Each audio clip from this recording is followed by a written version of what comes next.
વડોદરાના ઇલોરા પાર્ક સ્થિત સ્વયંસિદ્ધ કથક કલા કેન્દ્રમાં સાંસ્કૃતિક કાર્યક્રમ થકી ગુરુ પૂર્ણિમાના પર્વની ઉજવણી કરાઈ। ભારતીય સંસ્કૃતિમાં ગુરુ પૂર્ણિમાના પર્વનો અનેરો મહિમા રહેલો છે। ગુરુ અને શિષ્યના સંબંધનો આ તહેવાર છે।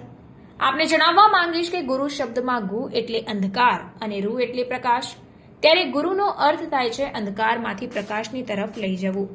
સમગ્ર ભારતભરમાં ઠેર ઠેર ભવ્યાતિ ભવ્ય રીતે ગુરુ પૂર્ણિમાના પર્વની ઉજવણી થતી હોય છે, ત્યારે વડોદરા શહેરના ઇલોરા પાર્ક સ્થિત પંચરત્ન અપાર્ટમેન્ટની સામે સંધ્યા સોસાયટી ખાતે આવેલ સ્વયં સિદ્ધ કથક કલા કેન્દ્રમાં પણ સાંસ્કૃતિક કાર્યક્રમના માધ્યમથી ખૂબ જ સુંદર રીતે ગુરુ પૂર્ણિમાના પર્વની ઉજવણી કરવામાં આવી હતી।